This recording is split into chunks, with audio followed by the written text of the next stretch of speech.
Așa, bună ziua, dragi apicultori! Astăzi, 23 februarie, suntem în vizită la domnul Victor Glatchi, satul Tăderești, raionul Ungheni. Suntem iarăși cu domnul Iura, Nenea Tolea, taticu, tata socru și am venit în vizită la domnul Victor. Ce ne puteți spune, domnul Victor? Cum merge treaba cu apicultura? Am să vă povestesc, ia că azi ne bucurăm prima zi la noi cu soare, când face zborul al ghenilor. O să iasă din momentul ăsta de criză, să curăț și ele o leacă intestinele și ne bucurăm și noi. Lucrul ăsta pe dânsul le ajută să treacă timpul de mai departe, care urmează să le dăm turte proteice, să le dezvoltăm, să pregătim de cules. Și fiindcă am venit în teren, vreau să povestesc despre platformele astea, care eu socot foarte mult ușurează munca la apicultori. Deci ce vreau să vă spun, iată scot bara, este linia asta, îl dau ca pe tren, pe role și scătăiesc în centru, fixez bara înapoi, pe șelea tot așa lic, le dau în coașe. E clar că se închis. Șașele, ele sunt două pe centru fixate. Două vin pe centru, câte 10 într-o rând. 40 de familii pe o platformă. Dar puteți să le faceți cât este nevoie. Ne-a făcut, de exemplu, după mașinament, pe măsuri, la mașină, ca să pot transporta. Și băietul care le produce, vă propun orice, le-am dus numai stupul și el după mărime la stup mi-a făcut platforma asta. Da, ceva, unde s-au făcut ele, de la Soroca, da? Iura de la Soroca, da, Iura de la Barbaroșă. Și tot se face cu documental, dar ele au și număr, da? Matriculate. Da, ele sunt matriculate, au număr. Au în spate număr. Ca utilaj agricol. Băieți poate să le dea și la subvenții. Da, ele se dau la subvenții, apicultorii care nu știu. Da, și da, cu plătirea astea, taxele de stat care s-a achită tot așa ca la... Da. N-am vedea dacă se dă numărul, oare s-a dat numărul de la... Tehagro ți dă, vine și bate și le înregistrează, îți dă documente. Și fac dumnealor tot la Soroca, ori noi trebuie să le facem? Aici în teritoriu faci, la Bostehnazor, cum se ce mai înainte. Aha. Da, și îți dă pașaport tehnic. Și sachetă tot, ori noi, pentru apicultori nu, dacă am înțeles așa? Nu, utilaj agricol. Utilaj agricol, da, și nu sachetă. Nu trece revizia tehnică. Revizia tehnică nu trece. Da. Nici la pavilionul și-al de Dacă sunt băieți care și pe grupul cel de apicultori, tot arată platforme, arată diferite chestii, dar sunt băieți care nu sunt informați de treburile astea, așa că de atâta și întreb. Băieții nu, taxe nu avem, adică sunt platforme fix așa, Iura poate vă propun acolo piroți, care doriți numai să le aninați, să le dezinați. Da, pe astea, oare astea, astea Iura, asta, Gena, uite, te rog, el de sub, astea sunt, dragi apicultori, fără roți, să vine cu camionul și ele să lasă aici, Eu vă povestesc cum ele sunt platforme modulare, se cheamă. Modulare, da. Le saltăm cu dancratul, am niște șiruți speciale acasă, o să le prezint. Nu se vede, va fi bață. El se lucrează încolo încoace. Unul este un dancrat mare, foarte ușor lucrează, adică în 2, de exemplu, în 2-3 ore eu pot să iau amplu. Depinde de traseu, de distanță. Se schimb repede. Da, foarte repede se strâng și repede se deplasează și nu trebuie mult forță de muncă. Am solicitat și de 10... Este câteri din nou Mișa la Iura, sau dacă... Bine, da, Iura Barbaroșă din Soroca. Puțin iese din gabaritul mașinii, dar băietul speră să vă facă să coincidă standard. Astea două se dau la mijloc. Da, cu dancratul le ridic, picioarele ridic pe înălțimea la mașină. Și dau mașina înapoi, o fixez acolo, am niște stopuri și trează o curavă de străhorcă și ai plecat. Așa e bun. Nu trebuie să chinui, să... Da, și rup schenarea, să ai probleme. Da, iată barele astea. Le-am făcut eu cu Iura, nu prevăzut treaba, dar fixează capacul. Ia că chiar timp de iarnă, eu când nu l-am deschis de azi toamnă. Nu a fost deschis, dar eu nu eram, eu când am strâns spre tare, mai am o fixator aici. Dar nu l-am pus, că nu a fost nevoie. El fixează puțin lichid așa. Nici de vânt, adică nu am grijă că acasă, cum e o furtună, mă duc și mă mai uzi, nu-l dei vântul jos. Dar aici, fără grijă, l-ai fixat. Ia că el e la umbră, albină și oricum, dacă se încălzește afară, căutați, e de amiesă la acolo. Eu, de exemplu, am probleme cu spatele și când lucrez, îi ridic la nivelul care îmi incomod mie. Ia că dacă pleci cu magazinul, eu pot să dau puțin mai jos. Dacă îmi am un corp, îl dau mai sus, în dependență de nivel. A, Și dar mai trebuie este- de acolo, de... Din toate, din toate. Din toate, da. Da, dar am direct de aici trebuie de la... Tot platformă, tot una. Am înțeles, am Să înțeles. faci tot una. Am jos cât îmi trebuie nici. Și fixat iar din nou și tras înapoi. Asta de ce ori am vrut să spun. Și mai relieful de, chiar este așa problemă. Eu Da. când te vârți prin văgăuni și de exemplu ca capul și ala jos, dar este așa din aer și nu știu unde. Ciorul e nevoit și bă, mai înalt. Mai înainte, da, cu rezervă, și Da, bă, și de făcut numai decât reglabil în sus și jos. tălchii ăștia trebuie făcut numai decât că el să mai ieși din pământ. Când, acolo, uite. Iată. Am înțeles. Și cu zborul le orientez iarăși, adică ele în câmp, unde am fost eu am trecut, au fost cu zborul tot față de câmp, adică le orientez. Aici, iată, astea am venit și pe loc le-am inversat, să nu bată cu zborul una alta. Pentru că Da, am, aici, la mijloc, aici ceva, niște scânduri, ceva, nu, nici o scândură aici. ca să muncești de sus, am direct. Iată, așa e, am mărgă, am lucrat și mai pun aici și am nevoie. Dar dacă- și că am Pui văzut la alți scândură, trebuie agricultori să cu pleca. scândură și Dar lucrează să sus. plecă. Pui La- scândură, trebuie să capul jos. Am avut, da, cu podeau, poate lucrează mult cu podeau, dar La și plus Bodina este și la nivelul ăsta și lucrez.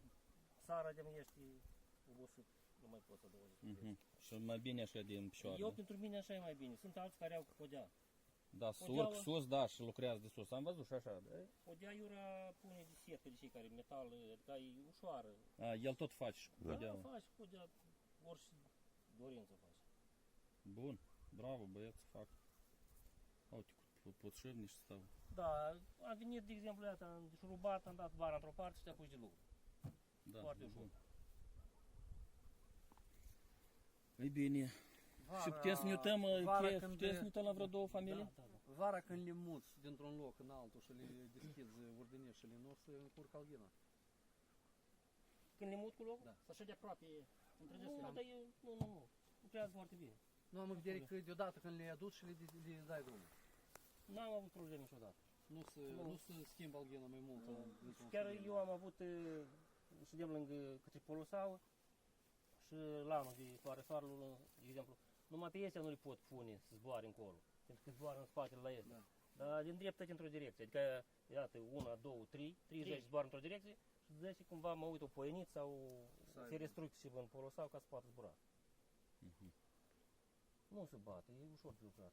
Și cam la ce preț ajunge așa o platformă? Nu, 25.000 cam, 24-25.000, depinde de material, de mărime, așa depinde de fiecare. Nu, am direct așa, ca să știi bă, pe cultură cam cu aproximație, cât? În jur la 25.000, da? De minim o De lei. la sub 25.000, dar iarăși depinde de mărimea stupului, de mărimea caroseriei, de mărimea E clar, da. Clar. metalul cum merge.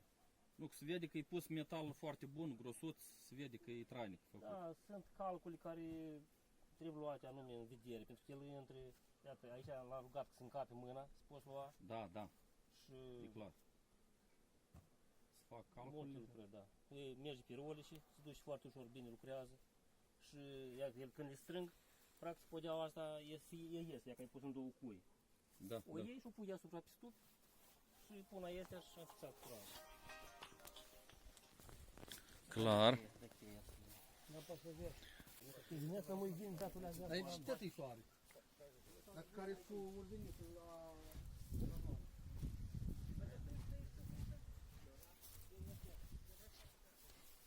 fac doar pe de curent de aer, ca e bani.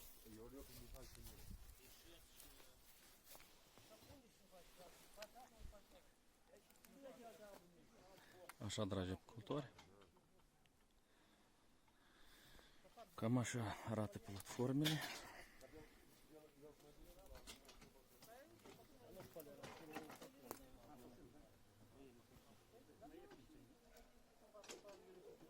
La dumnealui.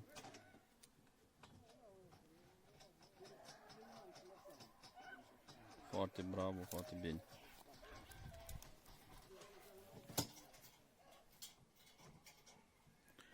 Ce lățămi au ele? 2 metri și o leac, nu mai pune. 2 și vreo 10, da? Ori, da, da, 20, se vede cu puțină smelate. Nu iese din gabaritul oglinză la mașină. Mhm. Puțină e mai lat ca mașină, dar nu iese din gabarit la oglinză. Asta e, da, asta e bine.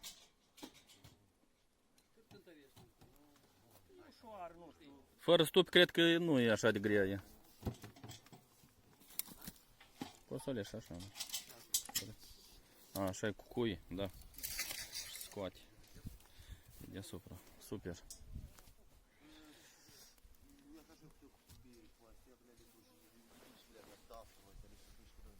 Da, platforma folos foarte tare. Îmi duce foarte tare.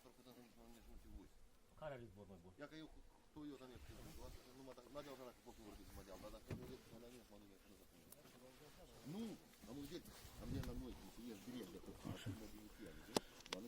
De ce nu-și poți magazin? Nu scot magazinul că la noi fale se îmbracă deasupra și de multe ori îmi prinde, la mine nu chiar toate au haine vechi ceva și prinde în faleț și e mai ușor așa să opa. Trebuie să prinzi de mare. Nu, pune înapoi, pune înapoi.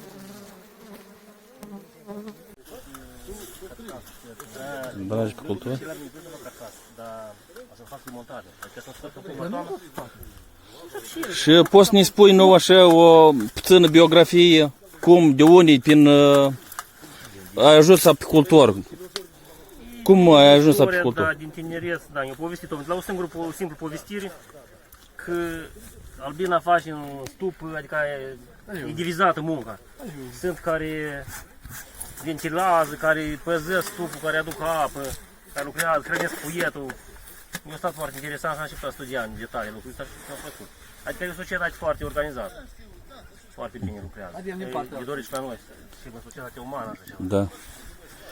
Este o leac de practică, da? Sunt vreo, cam câți ani de zile? Din 93 mă ocup de treaba asta și... Nu știu, în jur la vreo 20. 27. 28 de ani. Care zboară eu mai sunt? Vrem să fim eroi, dacă avem. Это pelicula, cum am spus, asta toamnă le-am pus așa alături. Și da, cum practicați? De pildă, mai bine cu peliculă, fără? Peliculă, anul ăsta prima Folie. dată le-am scos timpul iernii, de obicei. Ia ce șor. Ia fetele. E ca așa Ia se ca prezint 5 familii. 5 rame. 5 pe 6 și pe 7 le-am strâns. Și Cam ca la au toți scăzut- apicultorii. Da, cam a scăzut numărul la albine, adică când era ghemul strâns și le-am mai ridicat și m-am uitat mai înainte, era mai puțin spațiu, adică pe 3, pe 4 rame, pe 5 cam au rămas. Am Pe înțeles, 6, da. 7 au rămas pe 4 pe 5. Da. Și pe 3 sunt chiar multe. Le-am strâmtat, le-am pus anul ăsta tot prima dată diafragme calde din părți. Pe nostirol, da? E practic nu polistroi, să deschid. Am făcut așa din fanieră și le-am mai pus câte un centimetru de asta și le-am făcut cu... Asta e chiar așa, e de un centimetru și se vende, da? Sunt Pe vând de un nostirol. centimetru, dar eu altele chiar le-am tăiat la strună. Cu A, și e pus alături de diafragma care e standard. diafragma, merge. da, că o ține să scorobonească. Și le-am scociuit, dar oricum, mai mult de 2 ani el le vale. Ieri la 1 am găsit, din 2, adică ieri numai 2 am deschis și la 1 am găsit așa ca o 5 capici, cum erau mai de mult. Câteva celule, nu știu. Și n-am din centru, da. Și e mai din centru. Ia că ele mi-au aproape 10 Poate cm. nici nu s-a apucat încă de seamănat. Dar nu cred că ele... Iată, fondul de setca, că este puțin mortalitate, ea mi-și a pus stiuță acolo să vezi. Dai o leac de fum. Ai puțin. Ai și puțin. Nu, puiet nu-i. Nu, pe jos e puțin. Puțin mortalitate. Mortalitate puțină, e ca hrana pe ramele din centru, tot puțină. Ramele puțin. Da, el ține răși. Eu sunt parfumat și ele sar la bataie la mine. Sunt timpul de afară, adică încă nu sunt încălzite, nu. Aduci la treabă. Da, nu, Tratamentele cum și tratamente s-au făcut? Tratamente Eu am melisan. bine și toamna și Da, pe parcursul da. anului trecut. După ce am scos mere de floarea soarelui, am pus melisan. Melisanul și ăsta o lună de zile. Da. Prin octombrie le-am... La sfârșit de octombrie le-am făcut cu bipin. Și asta e tot... O dată ori de 2 ori. O dată. O dată, da? Da. Când am făcut cu melisan, n-am pus foi de verificare, să văd cât păduc eu chicat. Și am pus foi de verificare la bipin, la ultimul tratament de toamnă. Da. Și au căzut foarte multe păduchi față de alți ani, că n-am observat în alți ani așa... La urmă, dacă nu a ieșit... Au fost foarte mult păduchi, da. Adică m-au pus în gardă și eu cred că am o primăvara să mai fac un tratament. De obicei nu prea diferențiez. Da, cu și... Am o primăvară. Da, cu și... Cred că acid oxalic am să fac. Ați văzut acolo cu glicerină și acid oxalic se face tot. N-ați citit de pune benzi de astea să mai și spun deasupra, de la salfetica de la bucătărie, de astea. Da, n-am practicat, am și filtrul de la mașină, băieți, tot. Da, ori filtrele. Da, n-am practicat, adică cred că să fac o metodă care știu că este efect. Pentru că ca să fac o metodă nouă trebuie să testez, îmi trebuie timp, dar nu mai am cum trebuie repede de acționat. După rezultatele. E mai uitat la unul? Da, dacă vrei. Dacă le pun, când le hrănim, facem stimulat, deja punem bețoară, este de sub ca să circule mai ușor acolo la hrănitor. Și folia cu ani precedenți tot o țineai și iarna? Am avut ani în șir și de pelicula pentru că îmi vine ușor să lucrez. Ia că dacă ridicam holst, cum spunem noi, Da. am luat holst și de peliculă numai am făcut așa, ea. Și o lecție că dată gata, eu s-o dus. Dacă nu e, iată, am avut așa holst inițial. Mai greu să scoți. Să agați alghina de dânsul și mai greu să scutură. Da. Stupii Este mai slăbut. sunt pe 8, pe 9 rame, mi se pare, așa? Nu le-am controlat de azi toamnă, nu mă uit, adică turci nu le-am dat, nici nu le-am vizitat, că e mai departe și mai...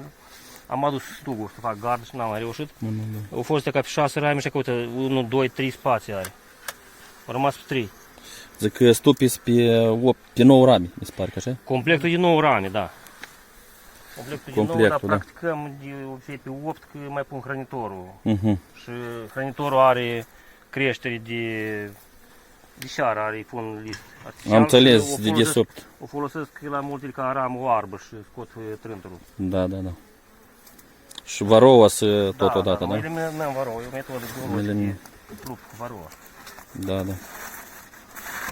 Tiger am dus este de prinde vechi.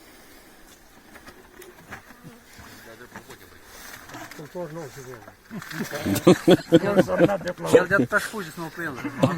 Este mai zbor. Nu îl prindă. Dar de-am cam să opri zborul. S-a oprit zborul. Da, sper că faci, am văzut că are situații. Trebuie să interajăm cu valul, că... Eu am fost odată în asta iarnă pentru că am venit auditiv și le-am mai vizitat. Și Da. la un rând acolo care așa de cu ordinișul în umbră se primește, da, cu ordinișul în spate și mai puțin soare, nu s auzău. M-a spăriet o leac și am venit într-o zi și le-am deschis chiar pe jet și am văzut că erau toate vii. Ele iarnau foarte bine, da? Calm și fără... Da, erau liniștite. Oricum, eu nu le-am făcut nimic, nu le-am pus turchi și nici nu le-am vizitat pentru că din toamnă m-am stăruit să le fac rezerve de hrană, adică cum am știut eu că e mai bine și de atât nu am retrăit tare. Dar oricum văd că s-a făcut consumul, s-a consumat. Primăvara până la salcân și dezvoltări mai faci în vedere cu tortile proteice și ceva specific aveți, oare... Am luat anul ăsta niște turte proteice și cred că dacă o să facă zborul de curățire am să le pun energie și nu le-am pus din cauza că v-am spus că le-am dat rezerva de hrană din toamnă. Destulată, da? Destulat, da, au fost. Da. Dar de acum să dăm turte proteice și să ne tărâm să facem și de stimulare să facem dacă o să fie nevoie. Cum o să fie timp. La Rapiță n-aveți pe alături, nu vă duceți. În zona asta nu am, acasă am, dar am fost anul trecut la Rapiță, nu știu din ce motiv, dar nu prea am simțit dezvoltare. De fapt și clima a fost să știu. Da, așa nu a fost cam slab. Da, n-am Uscat. avut rezultate, să zic, mari. Că alți apicultori spune că face de dus la Rapiță, care spune că nu face, anii mai trecuți care este efect, merită de dus la Rapiță. Este dezvoltare. Eu în câți ani am fost, de multe ori am fost, dezvoltarea este bună, dar miere n-am scos. Adică poate să combine, e un risc că iarăși ar să polueze mierea de salcân și noi să ai o miere de salcân curată. Spun apicultorii că, de pildă, se pierde salcâmul dacă se duce la dezvoltare la Rapiță. Albina și care lucrătoare se uzează, da, și crește puiet nou și când la salcân se culeagă, nu e albină suficient care l-a cules. nu știu, n-au observat, ea aduce polen, se dezvoltă bine, dar trebuie să-i dai hrană de stimulare. Și măcar că nouă ne permite stupii ăștia, că dacă de la Rapița am fugit repede la Salcân, adică am pus magazinul cu ramele goale, dacă chiar și are ceva De de la 145, da? da, o doim. De o doim. Dacă chiar și are ceva de la Rapiță, ea are în cuib, că eu în magazine nu le pun până la Rapiță. N-am avut așa nevoie ca și dezvoltare foarte puternică să pun magazin. Magazinul îl pun curat la Salcân și ne permite să alegem Salcân. Și familiile sunt dezvoltate Da, și da, Salcân anul trecut n-a fost, de an țări s-a fost puțin. cu roitul tot asta e cum bate cu roitul. Da, ne-a scăpat, primul an ne-a scăpat în roiere, că n-am știut, când am trecut la modelul ăsta de stupi. Au fost puternici și am fost tot la Rapiță, la dezvoltare primăvară la Rapiță. S-a dezvoltat puternic și le-am ținut în strâns. Dar acum le pun, adică dacă văd familia cere după dezvoltarea puterii familiei, îi pun 2 magazine și fac corpul 2. Se dezvoltă până se înalbește deasupra. Și îi dau drumul la familie, cuibul să fie pe 2 corpuri. 2 corpi. Deodată spune un de 145 ca să nu se răcească cuibul, nu? Dacă văd să dezvoltat, An destolat. da, îi fac, măresc cuibul pe 2 corpuri și dau voie să dezvolte. Sau dacă este nevoie, egalez pe cele familiilor, adică le egalez pe cele slabe, le întăresc și... Da, cu reginele cum procurați ori le faceți? Le Procur, transvazați-le. mai procur câte 5-6, câte 7 le mai mulțesc acasă. Tot le transvazați și faceți prin sistema Nicot, iarăși. Nu pe Nicot. Nicot am făcut și nu prea s-a primit, adică este, poate la cineva să primește mai bine, la mine nu s-a primit și nu mi-a plăcut, prin transvazare, în celulele de... A, prin transvazare, da. În celulele de șeară fac. Da, clar. Foarte bine. Nicutul e plastic și nu prea îl preferă matca să samne acolo, adică mai bine când faci transvazare. Da, transvazare, da. Și la noi tot colivia și care de blocarea măcii, dar nu practic, e așa de și la mine nu practic, tot facem, să arătăm un filmuleț cu o matriță de asta de 50 de boci care se fac din ceară. Și tot așa le transvazăm și noi. Da, în ceară Pe viitor, mai bine merge. mai bine și să primesc puțin mai mașcate și bocile și... Și din la 3 ani, 2-3 ani, adică procur sistematic măci, le mai testez, mai o schimb cu colegi, adică da. Colegi și oricum o selectare a reginilor. Adică ca să nu și cușarea sangvinic, să facem cât de cât. Da. Nu și bă, Și în apropiere cu pădurile, cum aveți ceva tei, la cules, câte culesuri faceți? practic 2-3. Dacă este tei, eu sprinesc 3, dar deosebit cam 2. Când este salcân, iarăși 2. Cel mai des, da. Da, cel mai des 2. Este tei undeva pe aproape, ori spre Ungheni? Practicăm pastoralul și tot fiecare an suntem în pastoral. Ducem la salcân, de exemplu, într-o zonă, la tei ducem în altă zonă. Anul trecut, de exemplu, am fost amplasat în 5 teritorii diferite. Am pus câte 40 de familii în diferite zone și am înțeles că chiar între aceste 5 zone, dacă eu aveți fost într-o zonă, eu n-am să înțeleg că este diferență de cules. De exemplu, chiar satele alături, aici, de exemplu, a fost ploaie, dar la 10 km nu a fost ploaie. Da, da, da. Și au fost diferite cântari de control, chiar și roada, s-a observat la stup. Din două n-a scos nică din 2 teritorii de astea. Nu au fost ploi, să știi cât mai mari și... Da, da. E clar, bine, dar așa, dar, dragi apicultori, înseamnă că am fost aici în pastoral, unde să mențin prisaca dată în prezent și degrabă ne ducem acasă la dumnealui să vedem și stupii și gospodăria dumnealui acasă.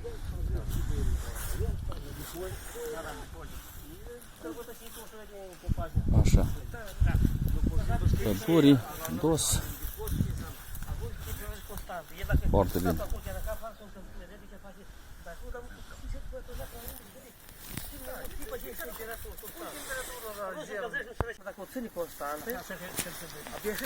Да, ну, есть кофе не евро. Да є погода, моли душа, близько. Да економікс контролюєш на депозити, ішала в зимуванник, ішала каса душа, в генлі 6 до 3 вольпи, ян. Підкласти шкатмонки. Ліскоті фарку спус время калдак с фак збору de curățării. Pe urmă iar de nou țără ele în muncă. Care e sensul? E foarte multă muncă, da. Eu cred că afară e să alegi și faci естественный отбор, cum spun la ruși. Dacă e slabă și operit, Dumnezeu cu dânsa, Da. acei care au rezistat, și noi dezvoltăm mai departe și facem selecții cum naturală. Familia, Da. o facem în locul ăla. Facem selecție naturală, cum anul ăsta natura se selectează apicultorii. Cum a fost anul trecut. Nu, natura se selectează apicultorii. Că apicultorii Bine, care dar au ne ducem, cunoștință- dar ca să nu... care au cunoștință și lucrează, or să rămâi cu albin. Apicultorii care pur și simplu aleargă după parale, or să rămâi cu stuchii goi. De atât spun că natura să fac selecții în apicultori. Da. Cred că să fie și așa ceva. Iată, care cu zborul, cu urdinișul la umbră, vezi că nu zboară deloc. Da, da. Cele care cu urdinișul la face. Toată că e zboară, că e încălzit de spațiu. O mai ieșit ele, dar mai puțin. Bine, stoful este adus, pregătit să facă o plasă lângă lui. Aici pe loc. Vremelnică.